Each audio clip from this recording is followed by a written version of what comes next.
All right, so we're diving into Zeus today. You know, Zeus, lightning bolts, king of the gods, Mount Olympus. We all know the basics, right? But I gotta tell you, there's a whole lot more to this guy, especially when you start digging into his origin story. Oh, and did I mention the seven wives? Yeah, seven. It's pretty wild when you consider that Zeus wasn't always this all-powerful figure. He actually started out as a local god. It's like a small-town kind of guy in Crete. And as the Greeks expanded their influence, well, so did Zeus. He kind of absorbed, like a sponge, the stories and powers of other gods. It's almost as if he went on a divine shopping spree, picking up new skills and attributes along the way. Today, we're going to really dig into the source material, try to separate the myth, the tall tales, from what those original sources actually tell us about Zeus. Yeah, it's like separating the man from the myth. But in this case, the god from the myth. You've pulled together quite the collection of sources for this deep dive. Wikipedia entries, ancient hymns, even some fragments of plays. It's a really cool mix of storytelling and, deeper analysis. Where do we even begin with a story as complex as Zeus's? Well, I think the best place to start is the beginning. How did Zeus even come into existence? I mean, he wasn't exactly born in a regular way, was he? Definitely not your typical birth story. Yeah. It all starts with Cronus, Zeus's dad. Now, Cronus had a rather interesting habit. He swallowed his children whole. Okay, that's a bit extreme, even for a god. There had to be a reason, some kind of motive for that kind of behavior, right? It wasn't just like a weird dietary choice. You're absolutely right. It wasn't just a random act of, well, cannibalism. Cronus was driven by a prophecy that one of his children would overthrow him, just like he had overthrown his own father, Uranus. And here's the thing that a lot of people miss. It was a prophecy set in motion by both his parents, Uranus and Gaia. Knowing that really adds to Cronus's paranoia. So he thought he could outsmart fate by swallowing his kids. Talk about a dysfunctional family dinner. It's certainly one way to deal with family issues, Hmm. but Cronus wasn't exactly known for his, let's say, subtle approach to things. Well, this plan kind of backfired, didn't it? Rhea, Zeus's mom, she outsmarted him. She did. She tricked Cronus by switching baby Zeus with a rock wrapped in swaddling clothes. Can you imagine? A rock. That's some serious motherly ingenuity right there. But where was Zeus taken? I mean, there are all these stories about his birthplace. Exactly, and that's where things get even more fascinating. You've got Crete, Lydia, Arcadia, all these different places claiming to be the birthplace of Zeus. And it really highlights how he evolved from a local deity, this god with a specific place, to this Panhellenic figure, the king of all the gods. So baby Zeus is hidden away, probably crying his eyes out. Who was raising this future king of the gods? It couldn't have been easy keeping his whereabouts a secret. Well, he was hidden by these warriors called the Carides. They were fierce protectors and also amazing dancers. And he was nursed by nymphs, these nature spirits, and even a goat named Amalthea. And to keep him hidden, to make sure Cronus didn't hear those baby cries, they would create a ton of noise, like this cacophony of sound, to mask his presence. Wow, so Zeus had, warriors for babysitters and a goat for a wet nurse. Talk about a unique upbringing. But all that hiding couldn't last forever, right? He had to eventually face his father. Absolutely. And when he did, it was a battle for the ages. We're talking about a cosmic showdown. Zeus actually forced Cronus to throw up all his swallowed siblings. We're talking Poseidon, Hades, Hera, Demeter, Hestia. And together, they challenged the Titans for control of, well, everything. This is the famous Tychonomachy, the war that shook the heavens. But it wasn't just a family feud. Zeus was smart. He forged alliances, freeing the Cyclops and the Hundred-Handers who had been imprisoned by the Titans. So this prophecy Cronus was so afraid of, did it come true just because it was foretold? Or did Cronus's actions, his fear, actually make it happen? Makes you wonder about prophecies, doesn't it? That's a question that has haunted humanity for, well, forever. But back to the Tychonomachy. Imagine a war that lasted 10 years. And it was the Cyclops who gave Zeus his most famous weapon, the Thunderbolt. Talk about a game changer. 10 years of cosmic warfare. It's gotta be one heck of a light show. But what happened after the Titans were defeated? Did Zeus just take over? Was that it? Well, he became king of the gods, but he wasn't foolish. Zeus knew that power, especially absolute power, can be a slippery slope. So he shared the world with his brothers. Yeah. Poseidon got the seas, Hades got the underworld, and Zeus, well, he took the skies. But even with this seemingly balanced division, there were still some, let's say, underlying tensions. So even after winning this massive war, becoming the top god, things weren't exactly smooth sailing for Zeus. Not at all. And his problems weren't just about family drama.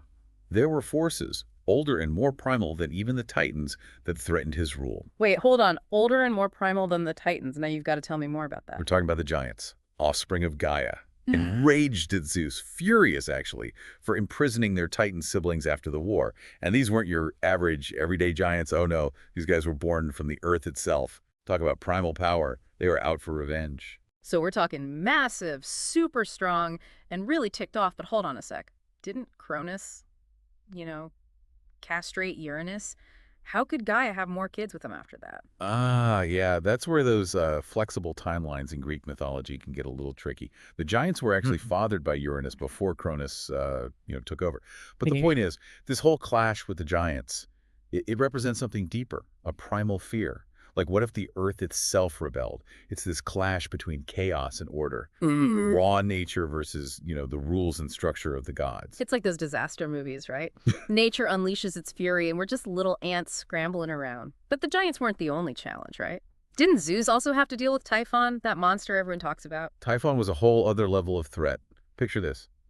A serpentine creature, massive, terrifying, with 100 heads.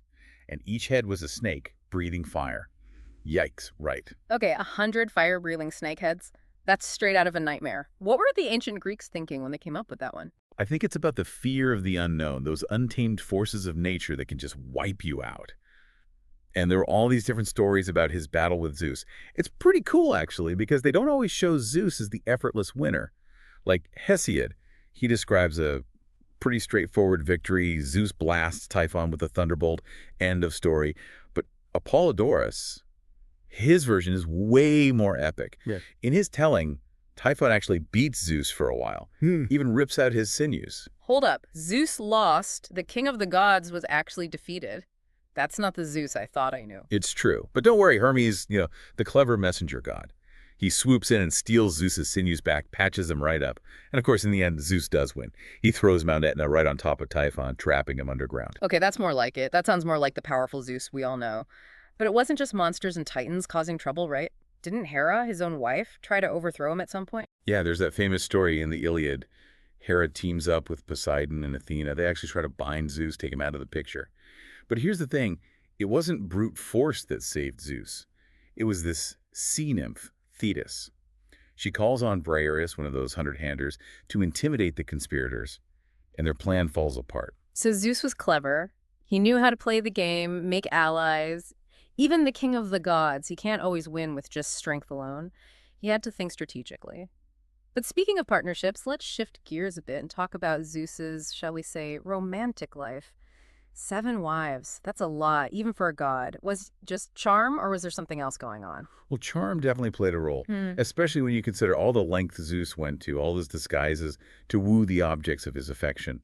But each of his wives, they also represent something bigger, some specific domain or power that actually helps Zeus rule and maintain, cosmic order. Okay, so let's break this down a bit. Metis, wife number 1. Zeus swallowed her while she was pregnant with Athena. What's that all about?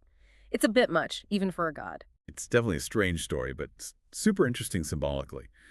Metis was basically the embodiment of wisdom, cunning, smarts. By absorbing her, Zeus wasn't just getting rid of a potential rival, he was taking on all those qualities himself. Almost like he learned from Cronus's mistakes, realizing that wisdom is just as important as brute force. So he ate his wife to become wiser. Interesting strategy. But does that mean the ancient Greeks thought wisdom could be taken, like stolen? What does that say about their views on knowledge and power? That's a great question. It definitely suggests a belief that knowledge, kind of like power, can be a tangible thing, something you can possess and control. And Zeus, by swallowing Metis, he becomes like the ultimate authority, the keeper of all that knowledge. And then there's Themis, the goddess of order and justice. Her kids with Zeus literally became the embodiment of those concepts. And Eurynome, all about grace. She had the Charites, who brought joy and beauty to the world. And Demeter, the harvest goddess. Her daughter, Persephone, her story, it's all about the cycles of life, death, rebirth. Each wife linked to this key part of Zeus's rule, like pieces of a giant puzzle. Exactly. It's not just a bunch of random hookups. It's this carefully constructed web, all these powers and domains interlinked. Each wife, their kids, they all contribute to this grand picture of the cosmos. And of course, we can't forget Leto and her twins, Apollo and Artemis. Archer's always a good addition to any divine family. And then there's the Muses, those 9 ladies inspired by Mnemosyne. They represented the arts and sciences, all that creative energy. It's like Zeus was building his own team of advisors, each one bringing something unique to the table.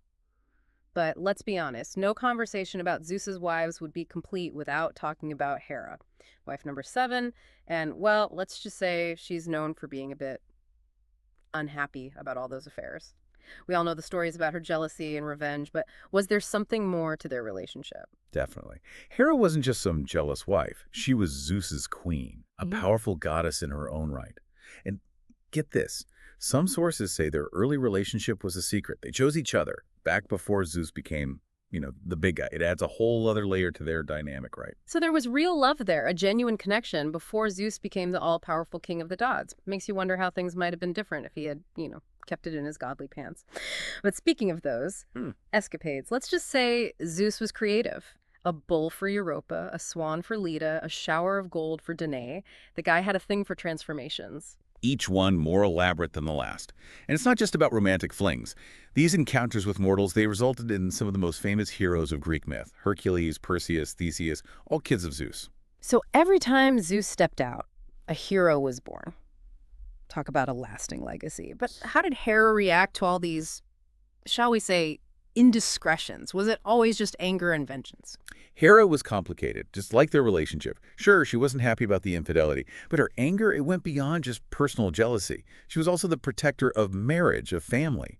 Zeus's actions undermined all of that. And let's not forget, these affairs, they weren't always consensual. Zeus used his power, and it often had terrible consequences for those women and their children. It's a darker side to the stories, right? It reflects how men and women, even gods and goddesses, they didn't always have equal power. Hera's rage, yeah, it's often seen as just jealousy. But it also challenges those power dynamics. Even the king of the gods, he wasn't above being called out. But beyond all the drama of Zeus's love life, let's talk about his relationship with humanity. That's where things get really interesting. Okay, so we've talked about Zeus's rise to power, his colorful family life, those 7 wives. Yeah. But how did he view us regular humans down here? Was he like a benevolent grandpa in the sky watching over us? Or a little more hands-on, maybe even kind of meddling in our affairs? I'd say it's a mixed bag, really. On one hand, Zeus was seen as the protector of, well, everything good. Justice, order, oaths, hospitality. He was the god who made sure things ran smoothly. But on the other hand, he could be a bit quick to anger. He wasn't afraid to punish anyone who, broke his laws or questioned his authority. And the story of Prometheus really shows this complex relationship. Yeah, Prometheus, the titan who stole fire and gave it to humans. I'm guessing Zeus wasn't exactly happy about that. You could say that. Uh-huh. But before we get to the fire, there's this really cool story about a sacrifice that Prometheus set up. Picture this. He presents Zeus with 2 piles. One has all the good meat hidden under it, like a gross stomach.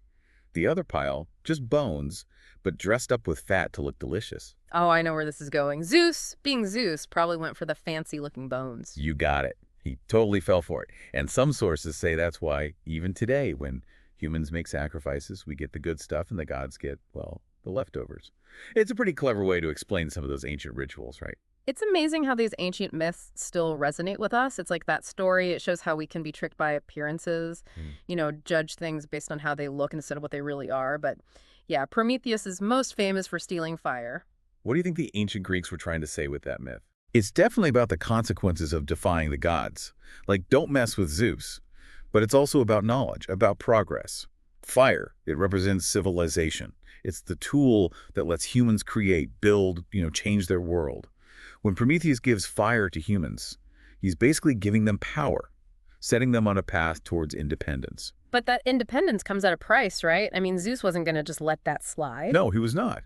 He chained Prometheus to a rock, and every single day an eagle would come down and eat his liver.